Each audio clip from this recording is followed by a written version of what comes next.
সামিউল, কেমন আছো ভাই? জি ভাই, ভালো আছি। আচ্ছা, তোমার সাথে তো একটা গুরুত্বপূর্ণ একটা বিষয় নিয়ে আলোচনা করব, এই জন্য তোমার সাথে অনেকদিন পরে আসলাম। কি বিষয়? কি বিষয় হচ্ছে যে লাইক কমেন্ট শেয়ার, এটা কি জোর করে পাওয়া যায়? না ভাই, জোর করে কি লাইক কমেন্ট শেয়ার পাওয়া যায়? আপনি বলেন। 2025 সালে এসে যদি লাইক কমেন্ট শেয়ার এগুলো আপনি মানুষের থেকে চেয়ে চেয়ে নেন, এগুলো কি হয়? দিব মানুষ? একদিন দিব, একটা ভিডিওতে দিব, দুইটা ভিডিওতে দিব, আমরা সবগুলাই কি দিব?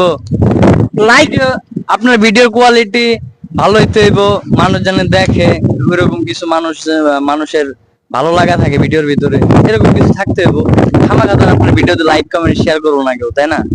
আচ্ছা, তোমাকে কি ইতিপূর্বে কোন মিটিং কেউ কি তোমাকে কোনো সময় লাইক কমেন্ট শেয়ারের জন্য চাপ দিছে? হ্যাঁ, দিছে। কিছুদিন আগে দিছে আমাদের অফিসের একটা মিটিং এ দেয় আমাদের দিয়ে। বুঝতে পারছেন? বিষয় হচ্ছে যে মানে লাইক কমেন্ট শেয়ারের যে বিষয়টা, এটা মূলত জোর করে হয় না। এটা যার যার ব্যক্তিত্ব বা যার যার খুশি, আপনার ভিডিও মানুষ দেখবে। আপনার ভিডিওটা যদি ওই কোয়ালিটির হয় বা কোয়ালিটি সম্পূর্ণ হয়, তাহলে কিন্তু মানুষ দেখবে। লাইক কমেন্ট এবং শেয়ারের যে বিষয়টা, সেটা তো আপনি জোর করে কাউকে দিয়ে করাতে পারবেন না ভাই। যার ভালো লাগবে সে লাইক, এমনি করবে, যার ভালো লাগবে। সে এমনি করবে। আচ্ছা, যার ভালো লাগবে না। তারে তো ভাই বাইন্দা জোর করে করান যাবো না। ওই বললাম একটা দুইটা হয়তো আপনার সামনে থেকে আপনি বললেন ওটা করলো, কিন্তু পরবর্তী ভিডিও গুলো আপনার হ্যাঁ সামনে গেল হয়তো দেখা গেছে করবে না।